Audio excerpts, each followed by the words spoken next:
investment decision cycle explains us various behavioral issues that come across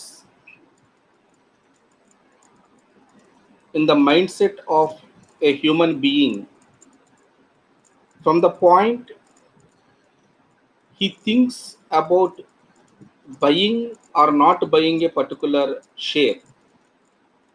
In simplicity, we can say to make or not to make an investment. Once he take a decision to make investment, later investment value increases. That means the price of the share increases. But no share continues to increase, but there will be a point where share prices even decreases. No share continuously decreases, therefore there will be a point where share price also increases. Thus, after buying a particular share, if the price of the share increases, later it decreases, after it decreases, it again increases. Now this is the point where we need to learn why this wave structure appears. What behavioral attitudes of human beings make that particular wave structure? అమ్మ అర్థమైందా? ఇప్పుడు ఏదైతే మీకు diagram మీకు చూపించానో అందులో ఒక wave structure మీకు కనిపించిందా లేదా? పవన్, ఒక వేవ్ స్ట్రక్చర్ అనేది కనిపించిందా లేదా? వేవ్ వేవ్ అంటే అర్థమవుతుందా? Up and down. ఆ స్ట్రక్చర్ కి హ్యూమన్ బీయింగ్ యొక్క సైకలాజికల్ ఫ్యాక్టర్స్ ఏం రోల్ ప్లే చేస్తాయో మనం నేర్చుకుంటాం అన్నమాట. ఇప్పుడు దానినే ఇన్వెస్ట్మెంట్ డెసిషన్ సైకిల్. ఇందులో వేవ్ తాలూకు ఒక ఫేజ్ ని అర్థం చేసుకోవాలి ఫస్ట్ మీరు. రిలుక్టెన్సీ స్టేజ్ అనే దాన్ని మనం ఎలాగంటామంటే, రిలుక్టెన్సీ స్టేజ్ టు ఎగ్జుంబరెన్స్ స్టేజ్ వరకు ఉండేటటువంటి ఈ ఫేజ్ లో ఆప్టిమిజం, ఎక్సైట్మెంట్ కూడా ఉంటాయి. ముందు రిలుక్టెన్సీ స్టేజ్ ని దాటగలిగితేనే ఏ వ్యక్తి అయినా ఇన్వెస్ట్మెంట్ చేయగలుగుతాడు. ఆ ప్రశ్న అది మీకు అర్థమయ్యేలా చెప్పటం కోసమే ఇందాక ప్రసాద్ని అడిగాను, విల్ యూ మేక్ ఇన్వెస్ట్మెంట్ అని అడిగినప్పుడు మోస్ట్ ఆఫ్ ద పీపుల్ ఆ స్టేజ్ని దాటలా పడతారు, ఇంక్లూడింగ్ మీ. షేర్ మార్కెట్లోకి ఎందుకు ఇన్వెస్ట్ చేయరంటే వాళ్ళకి ఫియర్ ఉంటుంది, ఫియర్ ఆఫ్ లాస్ అన్నమాట. నష్టం వస్తుందన్న భయం ఉంటుంది. బట్ ఆ ఫియర్ ఆఫ్ లాస్ ఎప్పుడు తగ్గుతుంది అన్నది మనం ఒకసారి ఆలోచన చేయాలి. ఫియర్ ఆఫ్ లాస్ తగ్గిపోయి నష్టపోతామన్న భయము బ్రెయిన్లోంచి పోయి ఇన్వెస్ట్మెంట్ చెయ్యకపోతే మనం ఏదో పోగొట్టుకుంటామన్న భయము రావాలి బ్రెయిన్లోకి. దాన్ని ఫియర్ ఆఫ్ లాస్ లోంచి లాస్ ఆఫ్ మిస్సింగ్ అవుట్లోకి వెళ్ళటం అంటారు. అంతకు ముందు బ్రెయిన్ నష్టపోతామేమోనన్న భయపెడతా ఉంటుంది మిమ్మల్ని. ఆ తర్వాత స్టేజ్కి వచ్చేటప్పటికి బ్రెయిన్ ఏం చేస్తుందంటే, అందరూ సంపాదించుకుంటున్నారు, మనమే మిస్ అయిపోతున్నాము అనేటటువంటి భయం మీ బ్రెయిన్లోకి లీడ్ అవుతుంది. అర్థమైందమ్మా? చెప్పాలి. Right.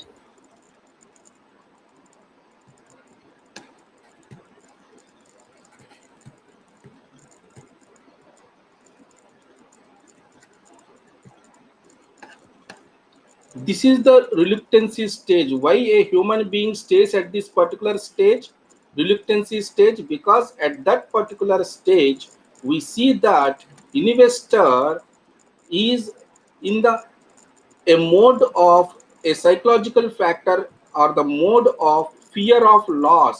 If I make an investment ₹20 share value, నేను ₹20 కొనాలా వద్దా, కొంటే నష్టపోతానేమోనన్న భయంతో ఇన్వెస్ట్మెంట్ చెయ్యడనమాట. ఒకవేళ ఈ రిలుక్టెన్సీ స్టేజ్ని తాను దాటగలిగితే అక్కడి నుంచి షేర్ ప్రైస్ ఇంక్రీజ్ అయితే that is what we call optimism. ₹20 share కొంటే ₹25కి వెళ్ళినప్పుడు he will be feeling very happy. ఆ హ్యాపీనెస్ ఇంకా ఇంక్రీజ్ అయినప్పుడు excitement we call it as ₹25 share ₹30 అయ్యింది, ₹30 షేర్ ₹35కి వెళ్ళింది. This is what we call exuberance, అంటే ఆనందము బాగా విపరీతమైన స్టేజ్లోకి వెళ్ళిపోవటాన్ని we call it as exuberance stage అన్నమాట. Your mind experiences highest amount of happiness. వింటున్నారా ప్రతి ఒక్కళ్ళు? పవన్ 4 స్టేజ్లు అర్థమైనయా? క్లియర్ గా అర్థమైనయా 4 స్టేజ్లు? రిలుక్టెన్సీ స్టేజ్ ని నువ్వు దాటగలిగితేనే ఆప్టిమిజం అందుకోగలుగుతావు. ప్రకాష్ అండ్ అరవింద్ ఇద్దరు అన్మ్యూట్ చేసుకుని ఉండండి. అరవింద్ నువ్వు కూడా అన్మ్యూట్ చేసుకో. ఇప్పుడు అరవింద్ అనేవాడు ₹20 షేర్ ని కొన్న తర్వాత ఆ షేర్ 25 అయినప్పుడు, 30 అయినప్పుడు, 35 అయినప్పుడు అరవింద్ మైండ్ లో ఉండేటటువంటి హ్యాపీనెస్ ని మనం ఎక్స్ప్రెస్ చేస్తే ఫస్ట్ ఆప్టిమిజం, రెండోది ఎక్సైట్మెంట్ గాని, మూడోది ఎగ్జుంబరెన్స్ గాని చెప్పాము మనం. am I right or not? Prakash ఇంతవరకు రిలుక్టెన్సీ దాటలేదు, వాడి మైండ్ లో ఇంకా ఫియర్ అలాగే ఉంది. కానీ ప్రకాష్ కంట ముందు అరవింద్ మాత్రం ₹20 దగ్గరే రిలుక్టెన్సీ స్టేజ్ ని దాటగలిగాడు. ఇప్పుడు మీ ఆలోచన విధానాలు ఎలా ఉంటాయో ఒకసారి చూడండి. ₹25 అయినప్పుడు అరవింద్కి లాస్ ఆఫ్ ఫియర్ తగ్గుతుందా లేదా? 30 అయినప్పుడు 35. ప్రకాష్ ఇప్పుడు నేను నిన్ను అడిగే క్వశ్చన్ ఏంటంటే, వింటున్నావా ప్రకాష్? అరవింద్ ₹20 దగ్గర షేర్ కొనలేదు కదా, అది 25 అయిందన్న చూసినప్పుడు, 30 అయింది అని చూసినప్పుడు అప్పటికి ఇంకా నువ్వు కొనకుండా అలా ఉండగలదువా అని అడుగుతున్నా.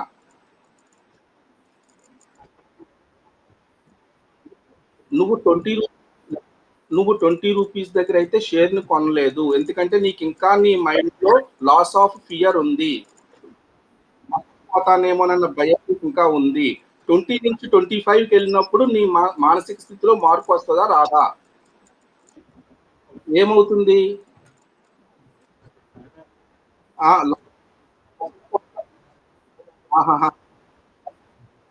నష్టపోతామన్న భయము పోయి మిస్ అయిపోతామన్న భయం, ఒకటి కొత్త రకం భయము మైండ్ లోకి వస్తుంది. am I right or not? మొన్నటిదాకా ఒక్కొక్కళ్ళు ఇంటికి వచ్చి తలుపు కొట్టి వ్యాక్సిన్ వేస్తానంటే ఏమన్నారు ప్రతి వాళ్ళు? ఇప్పుడు ప్రతి మనిషి మైండ్ లో ఉండే ప్రకాష్, ప్రతి మనిషి మైండ్ సెట్ ఎలా ఆలోచిస్తుంది ఇప్పుడు అర్థమైందా? ఓకే ప్రకాష్ నువ్వు మ్యూట్ చేసుకోమ్మా. కిరణ్మయి నువ్వేం చేస్తావమ్మా? 25 దగ్గర కూడా నువ్వు కొనలేదు, 30 అయింది. 30 అయినాక నీ మైండ్ అన్న చేంజ్ అవుతా?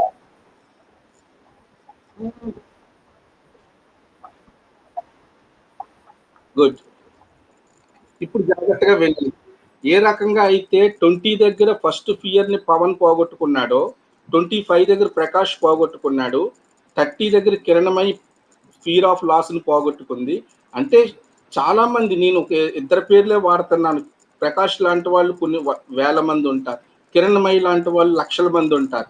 ఇంకా భయం అనేది పోతుంది వాళ్ళకి, loss of fear of loss పోతుంది, కొత్త ఫియర్ మైండ్ లోకి వస్తుంది, ఫియర్ ఆఫ్ మిస్సింగ్ అవుట్ వస్తుంది. దీంతో ఎగబడి అందరూ షేర్లు కొనటం మొదలెడతారు. నేను చెప్పిన పాయింట్ కరెక్టా కాదా?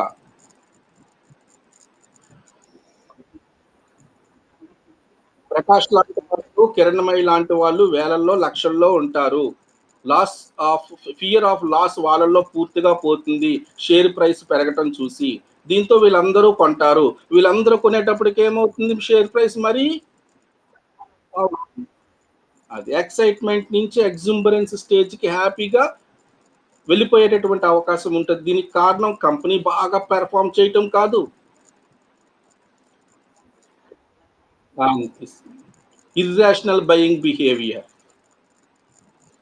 ఇది మీరు అర్థం చేసుకోగలగాలి.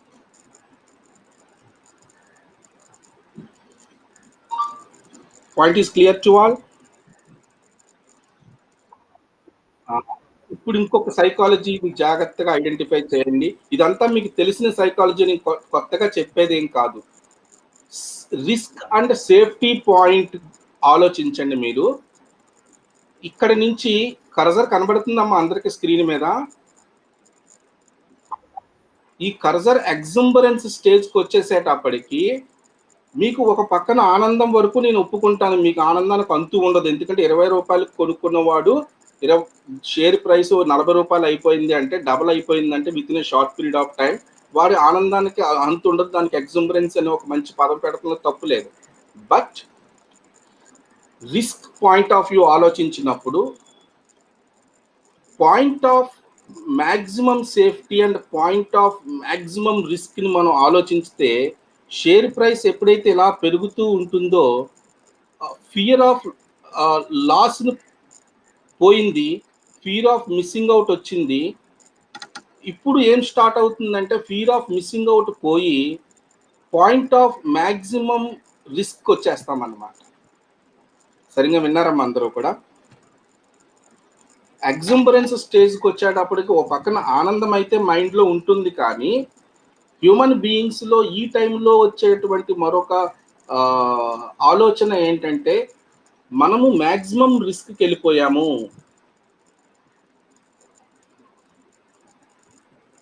ఎక్కడ అర్థం అవుతుంది?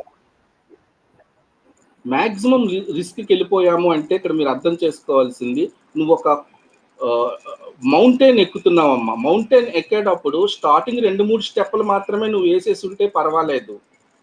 కానీ ఆ కొండ ఎక్కే ప్రయత్నంలో ఆల్మోస్ట్ పీక్ దగ్గరికి వెళ్ళిపోయావు.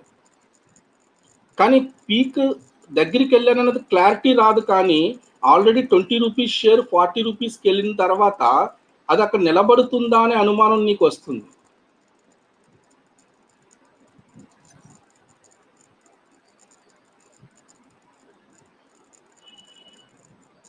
ఇది నీ ఒక్కడికే కాదు చాలా మంది షేర్ మార్కెట్లో ఉన్న వాళ్ళందరికీ కూడా కలిగేటటువంటి అనుమానం. అందుకే బిహేవియరల్ ఫైనాన్స్లో మనం స్టార్టింగ్ పారాగ్రాఫ్లోనే చెప్పాం irrational behaviour of the investors. వాళ్ళు ఎట్లా ఆలోచిస్తారంటే ప్రాఫిట్ మేకింగ్ షేర్స్ని అమ్ముకుంటా ఉంటారు, నష్టం వచ్చే షేర్స్ని కొంటా ఉంటారు లేదా హోల్డ్ చేస్తూ ఉంటారు. Why human beings sell profit making shares, why human beings hold loss making shares?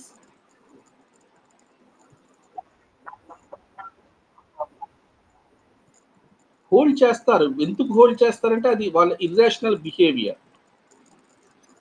That is their irrational behaviour. అలా చేయకూడదు బట్ ఖచ్చితంగా చేస్తారు. ఇప్పుడు నేను మీకు ఎంత చెప్పకుండా సింపుల్గా నేను అరవింద్ని అడిగాను. అరవింద్ మీరు ఇక్కడ రూ. 20 కొన్నారు, 25 అయ్యింది, 30 అయ్యింది, 35 అయ్యింది. ఇంకా అలా ఉంచుతారా షేరు? మీరు అమ్ముకోవాలన్న ఆలోచన మీ బ్రెయిన్లోకి వస్తుందా అరవింద్? ప్రాఫిట్ని క్యాష్ చేసుకోవాలని అనుకుంటారు, అవునా కదా? కొంతమంది ఈ ఎక్సైట్మెంట్ స్టేజ్ దగ్గర అమ్మేస్తారు, కొంతమంది ఆప్టిమైజేషన్ స్టేజ్ దగ్గర అమ్మేస్తారు. రూ. 2 వచ్చినా వచ్చినట్టే కాదా అని ఇక్కడ అమ్మే వాళ్ళు ఉంటారు. ఇది లాస్ట్ పాయింట్ అని ఎవరికీ తెలియదు. మనం బొమ్మ ముందు గీసేసాం కాబట్టి మనకు తెలుస్తుంది. am I right or not? ఈ ఎగ్జుంబరెన్స్ స్టేజ్ని దాటిన తర్వాత లేకపోతే దీనికి ముందు ఇర్రేషనల్ బిహేవియర్ ఆటోమేటిక్గా స్టార్ట్ అవుతుంది. కొంతమంది వాళ్ళకి తెలిసిన షేర్ వ్యాపారం ఏంటంటే తక్కువలో కొనటం, రూపాయి పెరిగినా కానీ అమ్మేయటం. ఆప్టిమిజానికి మించిన ఆనందాన్ని వాళ్ళు భరించలేరు. కొంతమంది ఎక్సైట్మెంట్ దాకా ఆగుతారు, కొంతమంది ఎగ్జుంబరెన్స్ స్టేజ్కి వచ్చిన తర్వాత వీళ్ళ మైండ్లోకి ఎంటర్ అయ్యే కొత్త ఫియర్ ఫ్యాక్టర్ ఏంటంటే మనము మ్యాక్సిమం రిస్క్ పాయింట్కి రీచ్ అయ్యామేమో. నేను ప్రతి షేర్ హోల్డరు అంటం లేదు, ఇక్కడ ఈ పాయింట్కి వచ్చేటప్పటికి ఈ ఆలోచన పవన్ మైండ్లో వచ్చి ఉండొచ్చు, ప్రకాష్ మైండ్లో వచ్చి ఉండొచ్చు, కిరణమయి మైండ్లో, ప్రసాద్ మైండ్లో వచ్చి ఉండొచ్చు. నేను చెప్పింది అర్థమైందా?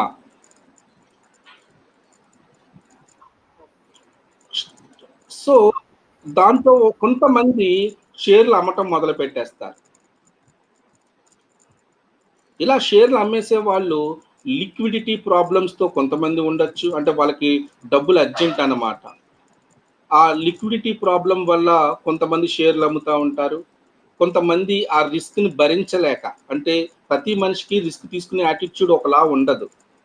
ఏదోటి అవుతుందిలే, ఏం పర్వాలేదు చూద్దామని కొంతమంది వెయిట్ చేస్తే, కొంతమంది వచ్చింది కదా లాభం, ఎంతకంటే ఏముందిలే చాలు, నెక్స్ట్ లాభం ఇక్కడే రావాలని ఏముంది, వేరే చోట కూడా లాభం సంపాదించవచ్చు కదా అని చెప్పి షేర్స్ అమ్మటం మొదలు పెడతారు. దాంతో ఏమవుతుంది, ఆటోమేటికల్గా కొంతవరకు షేర్లు అమ్మటం మొదలెట్టేటప్పటికి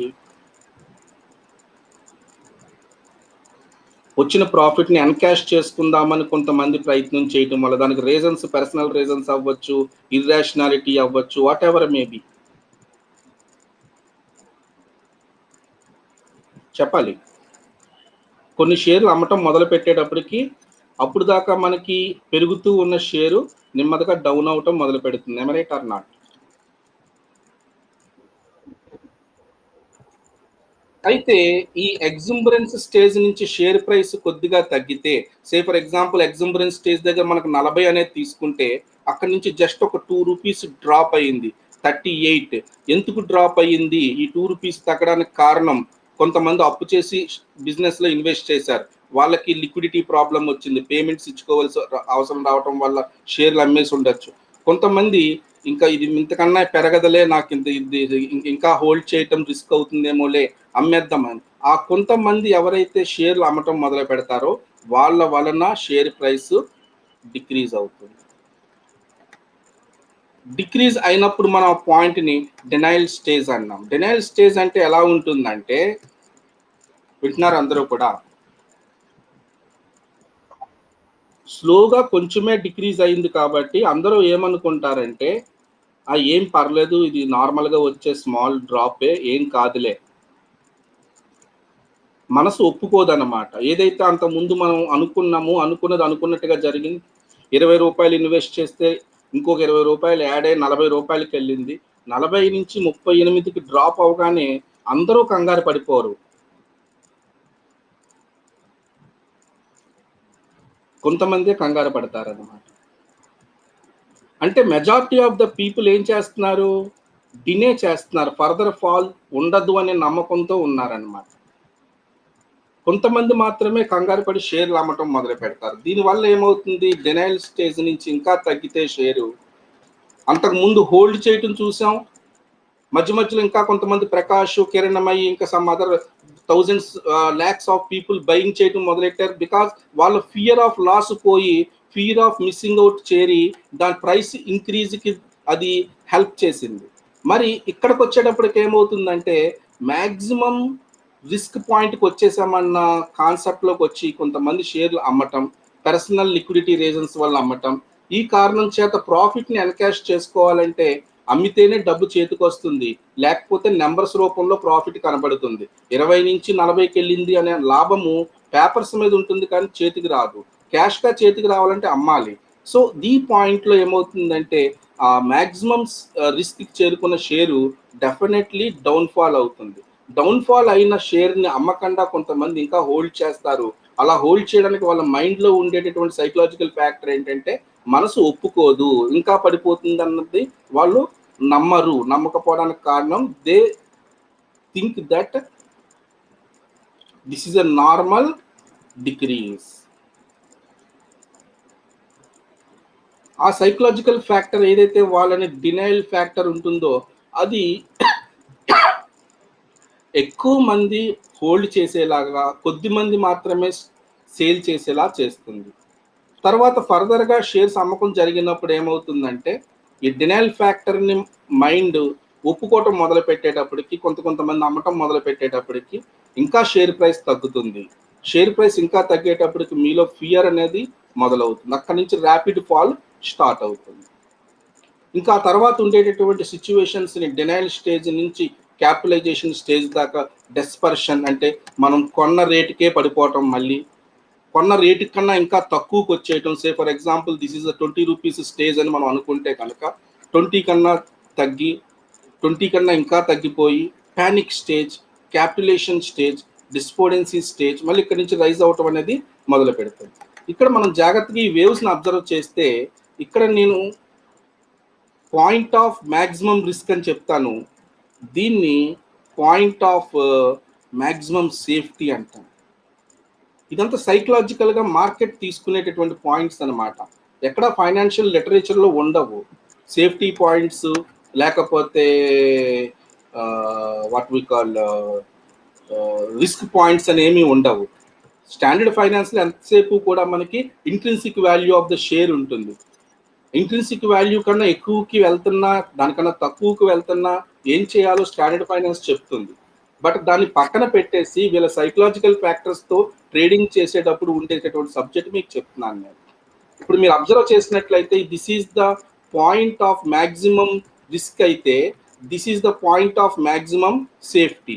మ్యాక్సిమం సేఫ్టీ పాయింట్కి రీచ్ అయినప్పుడు ఇన్వెస్టర్స్ అందరూ ఏం చేస్తారు, ఇంతకన్నా పడ్డానికి ఏముంది పోవడానికి ఏముంది అని అనుకున్నప్పుడు ఎక్కడ మనం 20 రూపీస్ షేర్ ఉంది, ఈ పాయింట్ని మీరు చూసినట్లయితే నాకు తెలిసి 5 రూపీస్ అయిపోయి ఉంటుంది షేర్ వాల్యూ.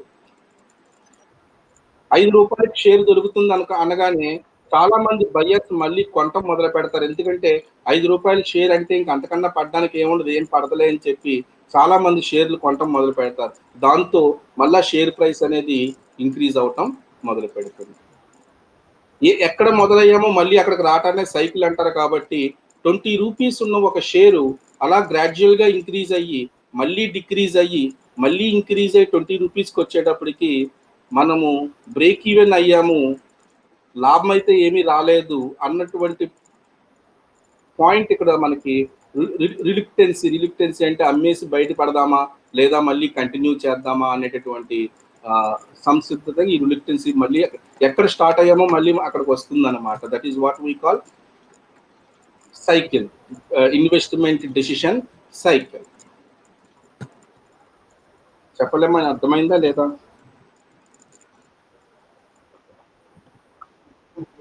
రైట్. ఈ స్టేజెస్ మనం చెప్పమ్మా పావ, నేను అడుగుతున్నా.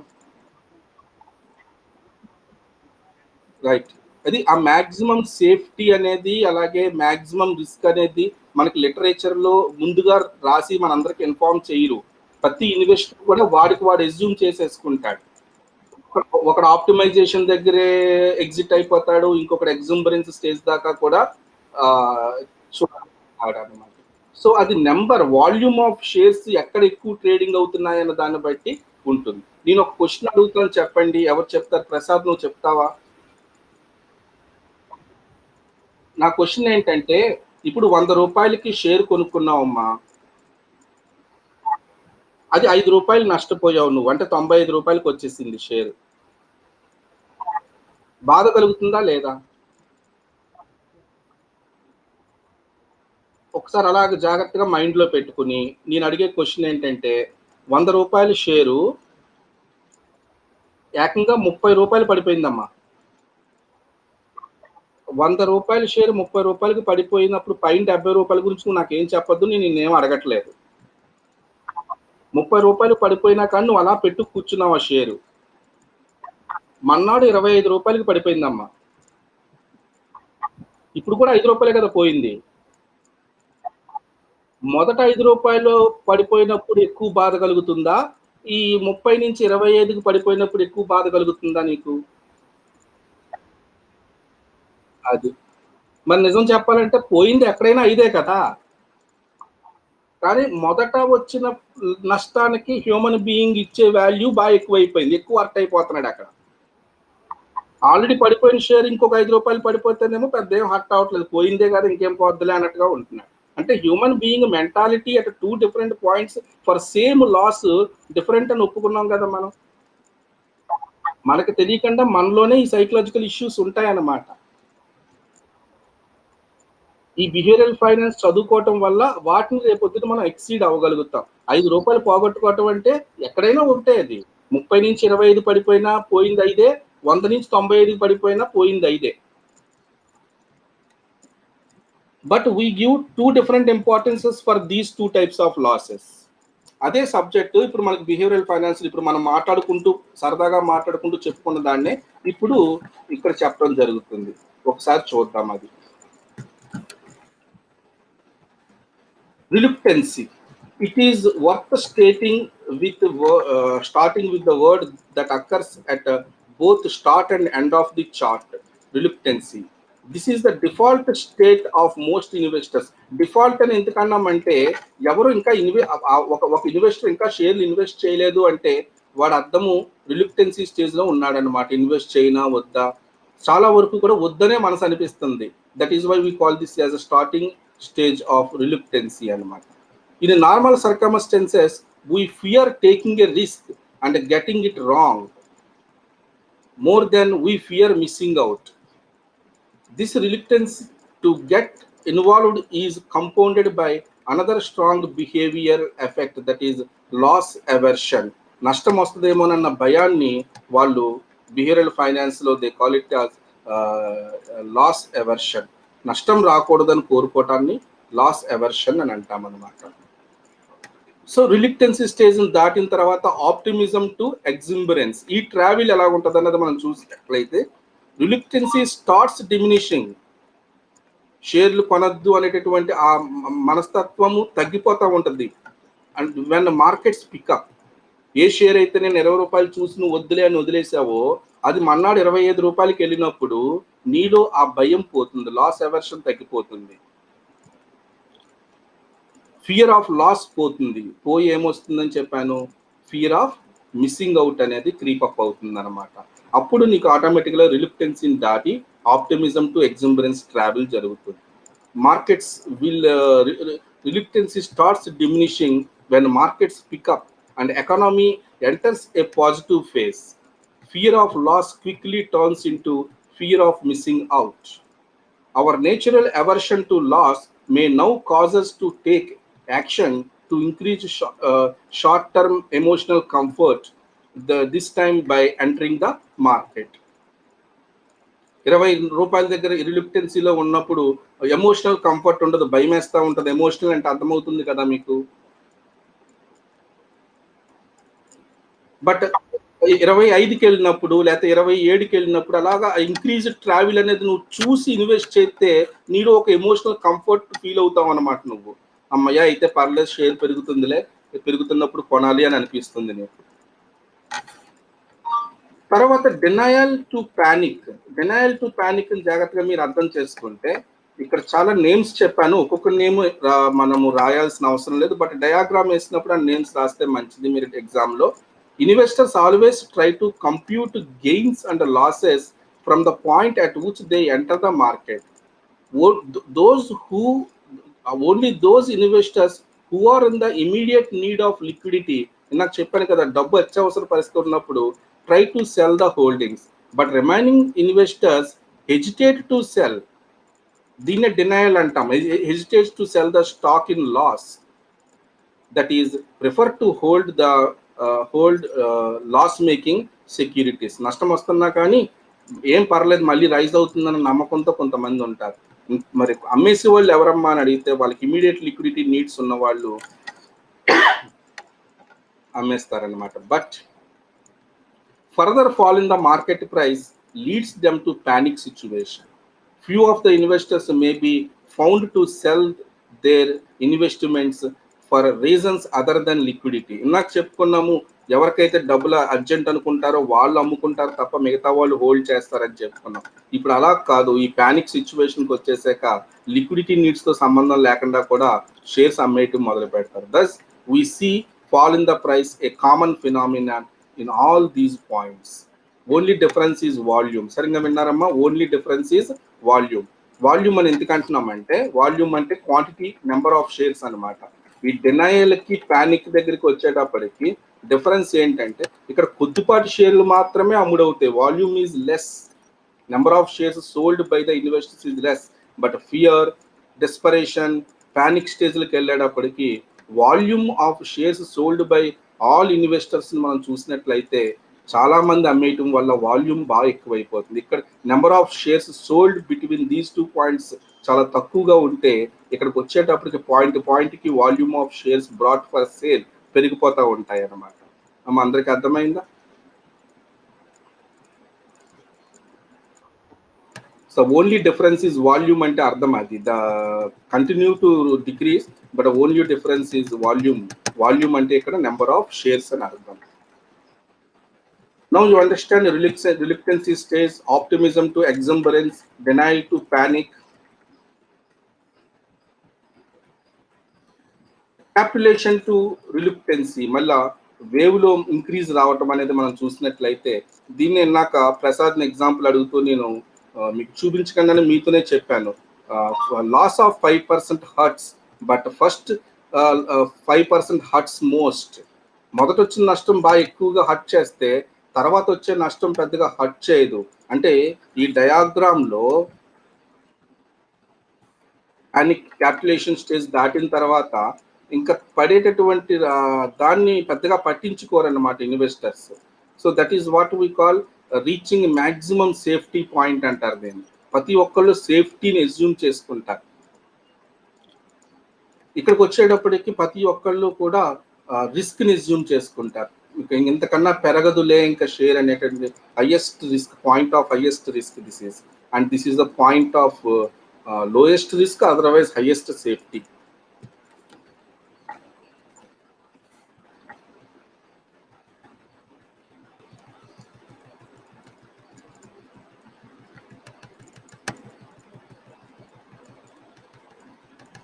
So this is what I am explaining. Loss of 5% hurt most.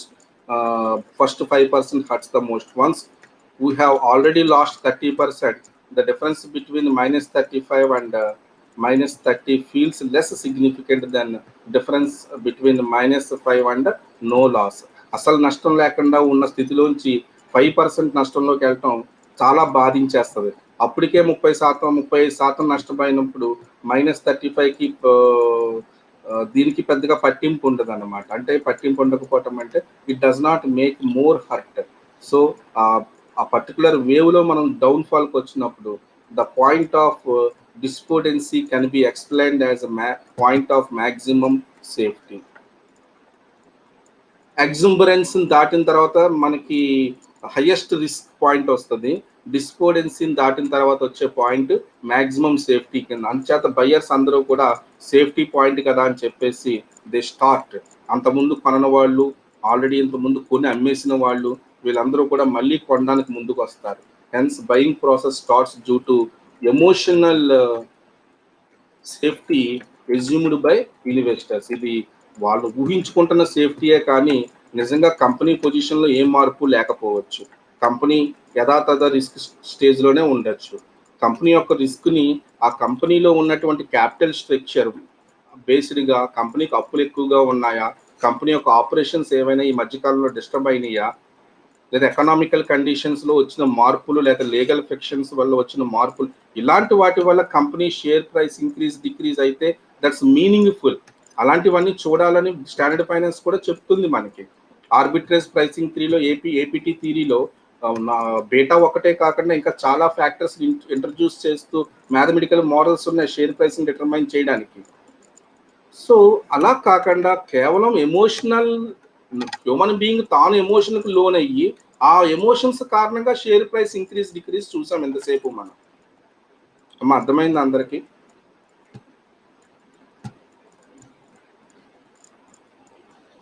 Pawan